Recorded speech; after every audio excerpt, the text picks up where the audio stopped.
चंद्रभानु पासवान जी के समर्थन में मिल्कीपुर विधानसभा सीट की इस विशाल जनसभा में एक महाकुंभ प्रयाग में है, दूसरा महाकुंभ अयोध्या धाम में है और तीसरा महाकुंभ मैं यहां देख रहा हूं। जल सैलाब उमड़ा है, जनसागर उमड़ा है। मैं बहुत हृदय से वंदन अभिनंदन करता हूं। मंच पर भारतीय जनता पार्टी के मंत्रिपरिषद के मेरे साथीगण श्री JPS राठौर जी, श्री गिरीश यादव जी, हमारे दयाशंकर मिश्र दयालु जी, और हम तो साथ साथ बहुत लंबे समय से काम किए हैं। माननीय हमारे निवर्तमान सांसद लल्लू सिंह जी बड़े भाई, हमारे महापौर सम्मानित गिरीशपति त्रिपाठी जी, हम 2012 से सदन में साथ साथ आए थे। जुझारू नेता हमारे भाई रामचंद्र यादव जी जो लोकप्रिय विधायक हैं, जिला पंचायत की अध्यक्षा श्रीमती रोली सिंह जी, हमारे प्रदेश के उपाध्यक्ष और विधान परिषद के सदस्य डॉक्टर धर्मेंद्र सिंह जी, दूसरे सदस्य हमारे अवनीश पटेल जी, हमारे जिले के संगठन के मुखिया, अभी रख लो, श्री संगठन के मुखिया श्रीमान संजीव सिंह जी, हमारे 2017 में विधानसभा चुनाव में साथ साथ सदन में रहे श्री इंद्र प्रताप तिवारी उर्फ खप्पू तिवारी जी, हमारे बहुत ही जुझारू साथी और आपके निवर्तमान विधायक बाबा गोरखनाथ जी। मैं आप सबको, हमारे पूर्व विधायक आदरणीय रामू प्रियदर्शी जी, आपको विश्वास दिलाता हूं, चाहे आदरणीय खप्पू तिवारी जी हो, चाहे बाबा गोरखनाथ जी हो, चाहे आदरणीय रामू प्रियदर्शी जी हो, सबके सम्मान को बढ़ाने का काम किया जाएगा, ये भरोसा भी दिला रहा हूं आप सबको। ठीक है। पूर्व जिला अध्यक्षगण आदरणीय कमला शंकर पांडे जी, ओम प्रकाश सिंह जी, बहुत नाम है भाई, सभी जी, हमारे पूर्व जिला अध्यक्ष अवधेश पांडे बादल जी, हमारे श्री सभा के प्रमुख अभिषेक मिश्रा जी, संचालन कर रहे हमारे पुराने साथी हैं श्री अभिनंदन चौरसिया जी, सरोज दुबे जी, अवधेश पाठक जी, धर्मेंद्र सिंह टिल्लू जी, अशोक मिश्रा जी, हरिशंकर मौर्य जी, जयप्रकाश मौर्य जी, अजीत मौर्य जी, हमारे महेंद्र चौरसिया जी, राकेश चौरसिया जी, लालचंद चौरसिया जी, वासुदेव मौर्य जी, हृदयराम चौरसिया जी, सुधीर गुप्ता जी, अरुण गुप्ता जी, हर्षवर्धन जी, डॉक्टर प्रियंका मौर्य जी, जनार्दन मौर्य जी, हीरा ठाकुर जी, और हमारे मंच पर बहुत सारे वरिष्ठ लोग हैं और मंच के सामने भी बहुत सारे वरिष्ठ लोग। मैं सभी को भारतीय जनता पार्टी के जो बूथ वाले हों, चाहे वो जिले और क्षेत्र और प्रदेश वाले हो या भविष्य में बनने वाले, मैं सबका अभिनंदन करता हूं, सबको प्रणाम करता हूं। मेरे बड़े बुजुर्ग नौजवान दोस्त, माताओं बहनों, पत्रकार मित्रों, आज मैं आपको विश्वास दिलाने के लिए आया हूं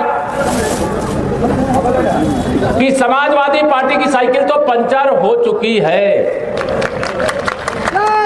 उनका पीडीए फर्जी है, ये ध्यान रखना। उनका पीडीए मतलब परिवार का डेवलपमेंट करने की एजेंसी है। उनका पीडीए समाज की भलाई, प्रदेश की भलाई, गरीब की भलाई, नौजवान की भलाई, महिलाओं की भलाई नहीं है। उनका पीडीए गुंडों को बढ़ावा देना है, माफियाओं को बढ़ावा देना है, अपराधियों को बढ़ावा देना है, दंगाइयों को बढ़ावा देना है। ये वही समाजवादी पार्टी है जिसे मैं राम भक्तों की हत्यारी पार्टी कहता हूं। महाकुंभ में मैं कल वही था, जितनी बड़ी संख्या में लोग लगातार वहां आ रहे हैं, प्रदेश के पूर्व मुख्यमंत्री के नाते श्री अखिलेश यादव जी को भी स्वागत करना चाहिए। मैंने कहा भी आप भी आइए, अपने परिवार के साथ आइए, अपने पार्टी के लोगों के साथ आइए। ये महाकुंभ आस्था का महा डुबकी लगाने का अवसर है। यहां छीटा कसी मत करिए। समाजवादी पार्टी समाप्तवादी पार्टी इसीलिए बनती जा रही है क्योंकि आप लोकसभा में झूठ बोल करके, फरेब करके, लोगों को गुमराह करके जिस गुब्बारे में हवा भर ली थी वह गुब्बारे की हवा निकल गई है। अभी 9 सीटों का उपचुनाव हुआ तो उसमें मिल्कीपुर छूट गया था। 9 में से 7 सीटों पर भारतीय जनता पार्टी गठबंधन की जीत हुई थी मेरे मित्रों। और मिल्कीपुर विधानसभा, मैं केवल यह कहने के लिए आया हूं आप सबसे, मिल्कीपुर विधानसभा मुझे भी पता है, ये श्री अखिलेश यादव जी कंपनी को भी पता है कि वह चुनाव हारने जा रहे हैं। अरे एक परिवार से एक सांसद बन गया, विधायक भी तुम्हारे घर का चाहिए, सांसद भी तुम्हारे घर का चाहिए, बताओ चाहिए क्या? सही, ये विकास के नाम पर कुछ कर सकते हैं क्या? केवल अयोध्या के नाम पर उपहास उड़ाते हो। चुनाव में हार जीत तो अलग बात है, लेकिन अयोध्या का अपमान करोगे, अयोध्या वालों का अपमान करोगे। ये मिल्कीपुर विधानसभा के उपचुनाव में समाजवादी पार्टी की जमानत जब्त करा करके लोकसभा चुनाव की हार का बदला लेने का संकल्प लेकर के जाइए मेरे मित्रों। और ये मत समझना कि चुनाव चंद्रभानु पासवान जी लड़ रहे हैं, यह चुनाव केशव प्रसाद मौर्य भी लड़ रहा है, योगी आदित्यनाथ जी भी लड़ रहे हैं, और हमारे जो मंच पर सभी नेताओं का नाम लूंगा, देर लगेगी। मंच पे जितने चेहरे बैठे हैं उनको अपना प्रत्याशी मानना और अपने आप को भी अपना लोक विधानसभा का प्रत्याशी मानना। मेरा बूथ सबसे मजबूत का जो संकल्प है, उस संकल्प को सफल बनाने का यह उपचुनाव है। सबक सिखाना चाहिए कि नहीं सिखाना चाहिए? सब भाइयों को दोनों हाथ उठा बताओ, मुझे सिखाना चाहिए कि नहीं सिखाना चाहिए? आप विश्वास रखना, हमारी पार्टी तो गरीबों की पार्टी, गरीबों की भलाई करने वाली पार्टी है। डबल इंजन की सरकार जब से आई है, मैं दुनिया में नहीं ले जाऊंगा आपको, प्रदेश भर में नहीं ले जाऊंगा, देश भर में नहीं ले जाऊंगा, केवल अयोध्या में लेकर के आपको रखूंगा। आप याद करो 2017 से पहले का अयोध्या क्षेत्र और मिल्कीपुर क्षेत्र, और 2017 के बाद में अंतर आया है कि नहीं आया? पूरा हाथ उठा के बताओ, आया है कि नहीं आया है? हम गरीबों के लिए समर्पित हैं, हम गुंडों के विरोधी हैं, गुंडों के खिलाफ कार्रवाई करते थे, करते हैं और करते रहेंगे। भारतीय जनता पार्टी गरीबों के लिए, किसानों के लिए, नौजवानों के लिए, महिला सशक्तिकरण के लिए, मेरी माताएं बहनें इतनी बड़ी संख्या में जिनके पास रहने का घर नहीं है, उनको घर मिलना चाहिए कि नहीं मिलना चाहिए? मोदी जी की तीसरी बार सरकार बन गई, उन्होंने पहला फैसला किया कि जिनको घर मिल गया उनको बधाई, लेकिन जिनको नहीं मिला है मैं उनको भी घर बना करके देने का काम करूंगा, प्रधानमंत्री आवास बना के देने का काम करूंगा। 3 करोड़ प्रधानमंत्री आवास बनाने का अभियान पूरे देश में शुरू हो गया है। अभी इस बीच चुनाव आचार संहिता के कारण आपके यहां सर्वे रुका होगा, लेकिन जिनके पास घर नहीं है, डबल इंजन सरकार की आदरणीय मोदी जी, आदरणीय योगी जी के नेतृत्व वाली सरकार का संकल्प है कि हम किसी गरीब को झोपड़ी में नहीं रहने देंगे, पन्नी डाल करके नहीं रहने देंगे, उनके रहने का घर बना करके देने का काम करेंगे। ये हमारी सरकार का संकल्प है। और समाजवादी पार्टी वाले क्या होते? अगर ये सपा वाले सरकार में हो, जब ये सरकार में नहीं होते तब तो भीगी बिल्ली बन जाते, लेकिन जब सरकार में होते हैं तो गरीब को घर बना के देने की बात तो दूर, गरीब अगर घर बनाने के लिए थोड़ी जमीन खरीदा हो तो समाजवादी पार्टी का कोई गुंडा उस पर कब्जा कर लेता है। बताओ सही है कि नहीं सही है? जब सपा की सरकार थी, बहुत सारे लोग भूल गए होंगे, मेरे नौजवान बड़ी संख्या में है, 2017 के पहले का शासनकाल याद नहीं होगा। ये उत्तर प्रदेश दंगा प्रदेश बन गया था, गुंडा प्रदेश बन गया था, माफिया प्रदेश बन गया था, अपराधियों का प्रदेश बन गया था, भ्रष्टाचारियों का प्रदेश बन गया था। बहुत कुछ काम हो चुका है, लेकिन अभी भी बहुत कुछ बाकी है। इसलिए श्री अखिलेश जी को मैं कहा करता हूं, अपने समर्थकों से कहते जरा एक होर्डिंग लगा दो। क्या होर्डिंग लगवाते? 27 का सत्ताधीश। और मैं आपसे विश्वास के साथ कह सकता हूं, 27 तो छोड़ो, ये 2047 तक सत्ता के इर्द गिर्द आने वाले नहीं है। अच्छा, जिसके साथ गरीब रहेगा, किसान रहेगा, नौजवान रहेगा, माताओं बहनों का आशीर्वाद रहेगा, उसकी विजय को कोई रोक सकता है क्या? दौर मात्रा को रोक सकता है क्या? आपकी ताकत के बल पर ही हम देश और प्रदेश में सरकार में, कोई बात नहीं, आपने हमको इसका अफसोस नहीं है। हम चुनाव में हार और जीत होती है, कुछ सीटें सपा और कांग्रेस के गठबंधन ने जीत ली, लेकिन जीतने का मतलब इतना अहंकार दिखाओगे, मेरे अयोध्या धाम का अपमान करोगे, ये बर्दाश्त करोगे क्या आप लोग? मैं आप सबसे यहां पर यही कहने के लिए आया हूं, हमारा प्रयागराज महाकुंभ वहां पर चल रहा है, भारतीय संस्कृति का एक ऐसा स्वरूप वहां देखने को मिल रहा है कि आनंद आ जाता है। पहली बार वहां हिंदू संत भी हैं, हमारे सिख संत भी हैं, हमारे जैन संत भी हैं, वहां हमारे बौद्ध संत भी हैं जो वहां संगम में आस्था की डुबकी लगा रहे हैं। ये अखिलेश यादव जी आपसे देखा नहीं जा रहा है। अगर आपको दृष्टि दोष हो गया तो आपका इलाज करा लो भैया, और मानसिक रोग हो गया तो उसका भी जाके इलाज करा लो। लेकिन हमारे आस्था की डुबकी पर कुदृष्टि डालने का काम मत करो। समाजवादी पार्टी का इतिहास राम भक्तों से के खून से अयोध्या को लाल करने का रहा है। निहत्थे थे राम भक्त, केवल श्री राम जय जय राम का जप करते हुए जा रहे थे। आज मैं जब सुबह आ रहा था तो टेलीविजन पे देखा कि जैसे प्रयागराज महाकुंभ में डुबकी लगाने वालों का एक महासागर आ गया है, वैसे अयोध्या में भी बहुत भीड़ आई है ना। दोनों हाथ रख दो, आई है कि नहीं आई है? इतनी बड़ी संख्या में।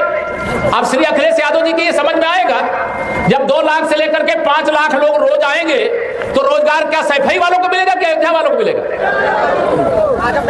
भारतीय जनता पार्टी की सरकार होती है तो महाकुंभ में ऐसी व्यवस्था में नहीं जानता आप में से कोई अभी डुबकी लगाने गया कि नहीं गया, लेकिन जो गया गए कोई, अच्छा एक हाथ एक कुछ उठ रहे हैं, और जो नहीं गए आइएगा। अभी कल मौनी अमावस्या सबसे बड़ा स्नान पर्व है, फिर बसंत पंचमी का, फिर उतनी भीड़ नहीं रह जाती है, आप सब आ सकते हो।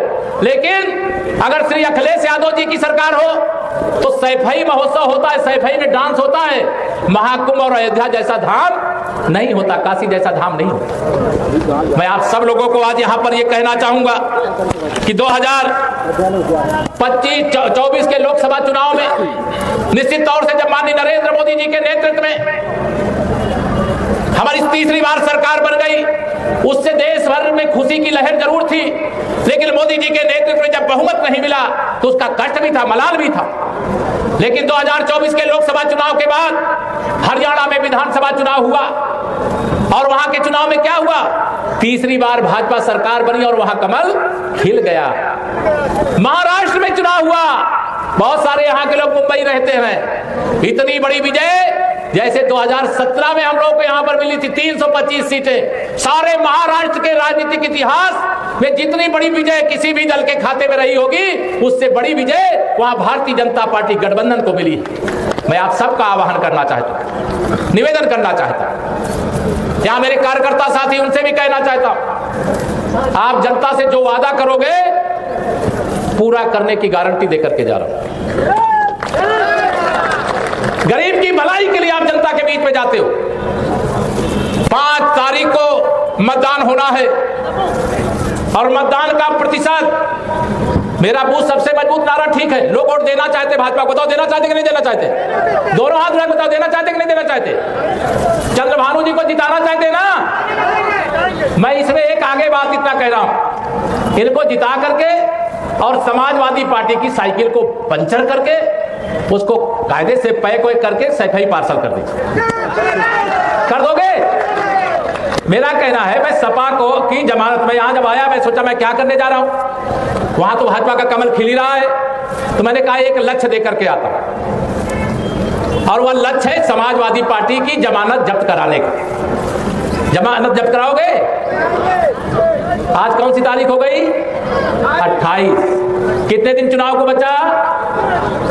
अभी 6 दिन प्रचार का बचा है, 3 तारीख तक प्रचार होगा, और ये 6 दिन तक आप सबको जैसे एक प्रत्याशी घूमता है घर घर, हमारे यहाँ पन्ना प्रमुख तक की रचना हुई है।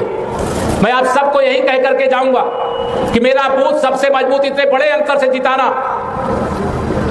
अपने बूथ को। आपने बूथ जीता तो विधानसभा जीत लिया, बूथ में सपा की जमानत जब्त कराई तो आप समझ लीजिए विधानसभा में सपा की जमानत जब्त करा दिया। यह लक्ष्य लेकर के काम करिए।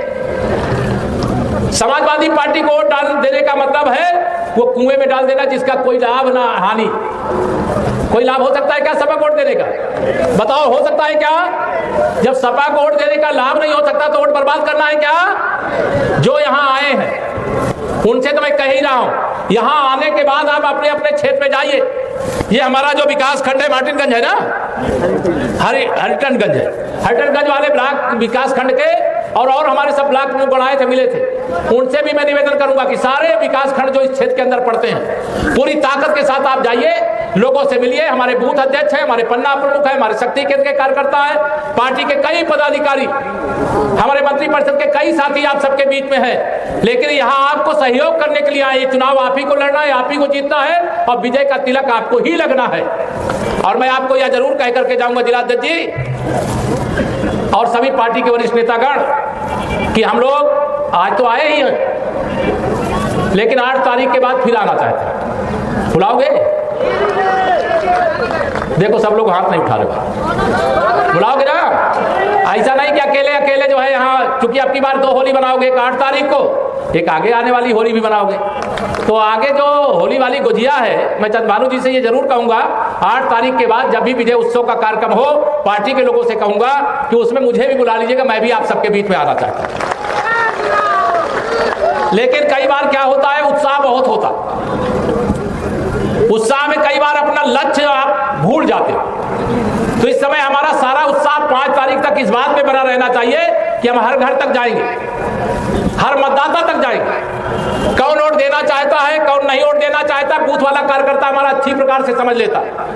अगर आप उनसे जाकर के बात करोगे सपा को वोट देने का कोई फायदा है क्या, उनको फायदा है, उनके परिवार को फायदा है, मिल्कीपुर को फायदा है, या अयोध्या को फायदा है, या प्रदेश को फायदा, कोई फायदा है क्या? नहीं है। कमल के फूल की बटन दबाने का मतलब है लक्ष्मी जी दिल्ली से भी, लखनऊ से भी चल करके मिल्कीपुर विधानसभा अयोध्या आएगी, ध्यान रखना। अब मैं कहा करता हूं कि लक्ष्मी जी साइकिल में बैठ करके नहीं आती हैं, वो कमल के फूल पर ही बैठ करके आती हैं। अगर प्रधानमंत्री आवास किसी गरीब का बनाना है तो आपको मैं कहना चाहता, बता देना घर घर में जाकर के कि आप एक कमल का बटन दबाओगे, एक गरीब का पक्का घर बनवाने का काम करोगे। जिनके जीवन में अभी भी गरीबी का संकट है, उस गरीब को अमीर बनाने का रास्ता साफ करने का काम करोगे। हम सबको यह लक्ष्य लेकर के लोगों के बीच में जाना है। और मैं आपको यह जरूर, यह भाषण नहीं केवल, मैं कार्यकर्ता हूं भारतीय जनता पार्टी का, उत्तर प्रदेश का मुख्यमंत्री हूं, उप मुख्यमंत्री हूं, लेकिन मैं कार्यकर्ता पहले हूं और उप मुख्यमंत्री बाद में हूं। और उप मुख्यमंत्री के नाते मैं अपने सभी कार्यकर्ताओं से कहूंगा, मेरे कार्यकर्ताओं की सामर्थ्य को मैं जानता हूं। अगर वो ठान लेता है तो वह उत्तर प्रदेश की 80 लोकसभा और 403 विधानसभा 100% जीतने की औकात रखता है, यह मैं उनको बताना चाहता हूं। ये चुनाव कार्यकर्ताओं की परीक्षा है और इस परीक्षा में ये नहीं है कि केवल पासिंग मार्क ला, इस परीक्षा में ये दिखा देना कि कार्यकर्ता की ताकत हनुमान जी की तरह होती है, क्योंकि हनुमान जी की कृपा हमारे कार्यकर्ताओं को विशेष तौर से प्राप्त है। क्योंकि हनुमान जी भी कई बार अपनी ताकत भूल जाते थे। जब अयोध्या नाथ के माता सीता के पता लगाने के लिए लंका उनको जाना था तो उनको पहले लग रहा था मैं कैसे समुद्र पार करूंगा, लेकिन वही हनुमान जी ने समुद्र भी पार किया और लंका में रामलला की पताका भी फहरवाने का काम किया। वैसे ही भारतीय जनता पार्टी का कार्यकर्ता है, जो ठान लेता है तो वह करके दिखा देता है। तो मैं आप सभी कार्यकर्ताओं के लिए भगवान श्री रामलला के चरणों में प्रार्थना करूंगा, हनुमान जी महाराज से प्रार्थना करूंगा कि आप सबको वह सामर्थ्य प्रदान करें कि आज यहाँ आप संकल्प लेकर के जो जा रहे हैं कि हमें इस विधानसभा मिल्कीपुर में उपचुनाव में समाजवादी पार्टी की जमानत जब्त कराने का काम करना है। और जिन्होंने राम भक्तों की हत्या करने का पाप किया है, जिन्होंने महाकुंभ में आने वाले आस्था की डुबकी लगाने वालों का अनादर करने का काम किया है, जिन्होंने झूठ बोल करके लोकसभा में वोट प्राप्त करने का काम किया है, उनसे बदला लेने का यही समय है, लोकतांत्रिक तरीके से बदला लेने का समय है। मुझे पूरा विश्वास है आप सब कार्यकर्ता आने वाली 5 तारीख तक जाएंगे, सब कुछ भूल हर बूथ पर खिलाएंगे कमल का मल, कमल कमल कमल का फूल। यही निवेदन करते हुए बहुत सारी बातें नहीं कहूंगा, क्योंकि बातें तो बहुत हो सकती हैं, लेकिन आपका समय ज्यादा से ज्यादा अपने बूथ पे लगे, इसलिए मैं इतना ही निवेदन करके दूंगा अपनी वाणी को विराम। दोनों हाथ उठा करके मेरे साथ फिर से बोलिए, जय श्री राम, जय श्री राम। एक बार फिर से याद दिला रहा हूं, ये चुनाव चंद्र भानु जी का नहीं, संपूर्ण मंच जो मंच पे नहीं है नेतृत्व, उनका भी चुनाव है। और आप सब कार्यकर्ताओं की कठिन परीक्षा है और इस कठिन परीक्षा में विजय श्री का तिलक लगाने के लिए 8 तारीख के बाद बुलाने की अपील करता हुआ बहुत बहुत धन्यवाद। भारत माता की।